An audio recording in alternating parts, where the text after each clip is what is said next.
और वही भोपाल से खबर बता दें जहां पर महिला आरक्षण पर संग्राम जारी है। महिला आरक्षण को लेकर अब पोस्टर वार भी शुरू हो चुका है। महिला आरक्षण पर बीजेपी ने पोस्टर लगाया है। पोस्टर में विपक्षी नेताओं को परजीवी बताया गया। राहुल गांधी, अखिलेश यादव, एमके स्टालिन, ममता बनर्जी को महिलाओं के आरक्षण खाने वाला बताया गया है। भाजपा मीडिया विभाग के सह प्रभारी अंशुल तिवारी ने ये पोस्टर लगाया। बीजेपी दफ्तर के बाहर ये पोस्टर लगाया गया है जिसमें विपक्षी नेताओं को परजीवी बताया गया है।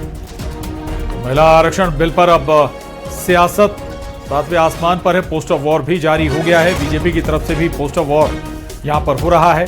विपक्षी नेताओं को परजीवी बताया गया है। इनमें राहुल गांधी, अखिलेश यादव शामिल हैं। कई और नेताओं के जो तस्वीरें हैं वो इस पोस्टर में नजर आ रही है। और अब बात करेंगे बागेश्वर धाम के पीठाधीश्वर पंडित धीरेन्द्र कृष्ण शास्त्री की, जिन्होंने एक बार फिर से ऐसा बयान दिया है कि जिस पर बहस छिड़ गई है। दरअसल वाराणसी पहुंचे पंडित धीरेन्द्र कृष्ण शास्त्री ने ज्ञानवापी मस्जिद पर बात करते हुए कहा कि जल्द काशी से कलंक मिटेगा और बाबा का अभिषेक होगा। एक तरफ बाबा बागेश्वर का ये बयान है तो वहीं दूसरी ओर मुस्लिम पक्ष ने इस पर सवाल खड़े कर दिए हैं।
नगरी में हमें आने का सौभाग्य मिला और हम बार बार आते रहते हैं। हमारे गुरु का प्रेम यहाँ से जुड़ा है। हम यहाँ विशेष कुछ खास नहीं कहना चाहते, लेकिन काशी में विश्वनाथ जी के बगल में जो कलंक लगा हुआ है वहाँ जल्दी अभिषेक हो जाए, ऐसी भगवान से प्रार्थना कर रहे हैं। बहुत ही जल्दी जो काशी विश्वनाथ जी के बगल में कलंक के रूप में है, न्यायालय के द्वारा जल्दी फैसला आएगा। हमें भरोसा है वहां विश्वनाथ भगवान की कृपा से अभिषेक होगा, वहां भगवा लहराएगा। और अब बात उस बिल की जो देश की आधी आबादी को संसद में 1/3 हिस्सेदारी देने का वादा तो करता है, लेकिन फिलहाल सियासत के चक्रव्यूह में उलझ गया है। संसद के विशेष सत्र में जो हुआ उसने इस ऐतिहासिक सुधार की राह में एक बड़ा रोड़ा खड़ा कर दिया है, तो वहीं दूसरी ओर अब बीजेपी ने इसे एक अभियान का रूप दे दिया है, जो कि आज पूरे देश में देखने को भी मिल रहा है। इस बीच मध्य प्रदेश में जहां सीएम डॉक्टर मोहन यादव सड़क पर पैदल मार्च करते नजर आए, तो वहीं दूसरी तरफ रायपुर में भी बीजेपी सड़कों पर उतरी और विपक्ष के दौरान और इस दौरान आपको बता दें जमकर नारेबाजी भी हुई। ये दो तस्वीरें आपके टीवी स्क्रीन पर भोपाल और रायपुर से। भोपाल में खुद मुख्यमंत्री डॉक्टर मोहन यादव सड़कों पर उतरे, रैली में शामिल हुए। दूसरी तरफ मुख्यमंत्री विष्णुदेव साय भी आयोजन में या कहें इस आक्रोश रैली में शामिल। माननीय मुख्यमंत्री जी, माननीय प्रदेश अध्यक्ष श्री हेमंत खंडेलवाल जी के नेतृत्व में तो ये आक्रोश रैली भोपाल और रायपुर में निकाली गई। बीजेपी की तरफ से महिलाएं बड़ी संख्या में इस रैली में शामिल। नारी का आक्रोश है। तो चलिए सबसे पहले आपको बताते हैं कि बीजेपी का अब नारी वंदन अधिनियम को लेकर क्या बीजेपी की रणनीति है। आक्रामक नैरेटिव का प्लान तैयार किया गया है। 18 अप्रैल को काला दिन घोषित किया गया है। बूथ स्तर पर अभियान की तैयारी, पार्टी के बड़े नेता प्रेस कॉन्फ्रेंस करेंगे और जिला और मंडल मुख्यालयों में प्रेस कॉन्फ्रेंस की जाएगी। 2029 के चुनाव में मुख्य मुद्दा बनाने पर फोकस है बीजेपी का।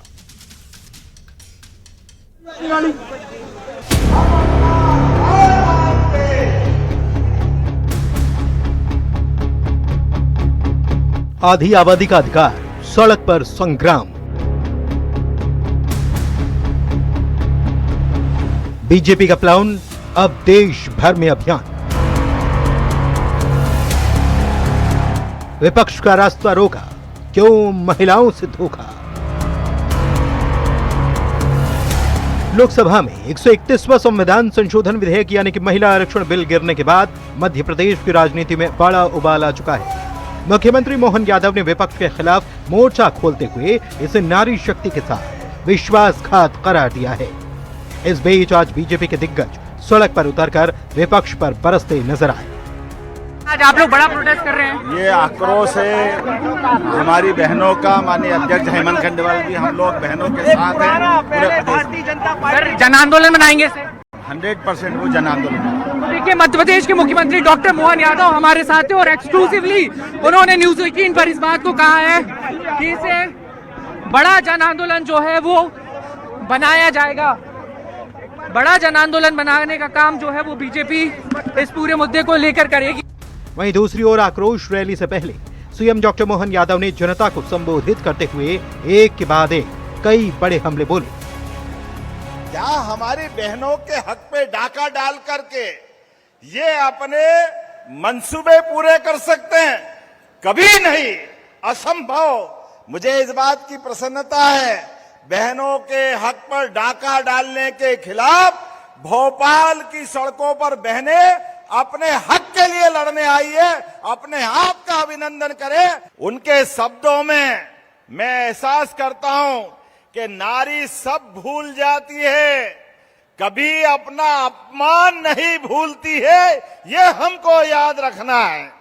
मुझे इस बात की मन में आग भी है और अपने आप पे थोड़ा सा इस बात के लिए कि कोई बात नहीं, हमारी पार्टी ने चाहा था कि सारे दल मिलकर के इस विषय का समर्थन करेंगे।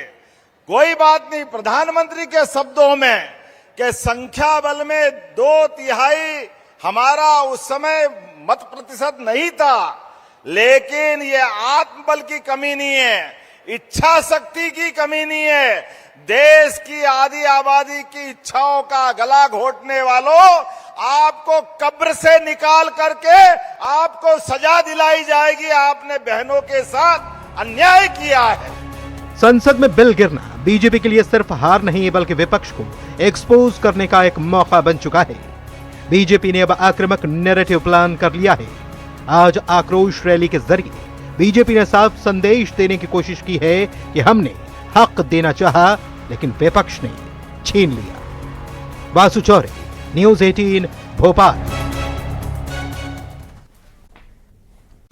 और अब बात नागपुर में एनजीओ की आड़ में धर्मांतरण के मामले की, जिसमें बड़ा खुलासा हुआ है। एनजीओ हेड पर धर्मांतरण और महिलाओं से छेड़छाड़ के आरोप लगे हैं। एनजीओ हेड रियाज फाजिल काजी को पुलिस ने गिरफ्तार किया है। एनजीओ में काम करने वाली महिला ने आरोप लगाया, महिलाओं पर जबरन इस्लामिक नियम फॉलो करने का दबाव डाला जा रहा था। मामले की गंभीरता को देखते हुए जांच में पुलिस के साथ महाराष्ट्र एटीएस भी जुट गई है और अब यह पता लगाया जा रहा है कि एनजीओ की फंडिंग आखिर आती कहां से थी। का बयान महिला अधिकारी ने रिकॉर्ड करके उसी हिसाब से एफआईआर रजिस्टर्ड किया गया। एफआईआर करके तुरंत आरोपी को अरेस्ट किया गया। आज आरोपी को हमने कोर्ट में प्रोड्यूस किया था, तो 23 अप्रैल तक पुलिस कस्टडी माननीय न्यायालय ने ग्रांट की है। आगे का इन्वेस्टिगेशन चल रहा है, हर एक एंगल से इसमें आगे का इन्वेस्टिगेशन किया जाएगा। तो महाराष्ट्र की जिस एनजीओ की आड़ में आरोप है कि धर्मांतरण का खेल चल रहा था, उसका नाम फिकर फाउंडेशन बताया जा रहा है। रियाज फाजिल काजी इसी एनजीओ के अध्यक्ष हैं, जिन पर वहीं काम करने वाली महिलाओं ने आरोप लगाए हैं।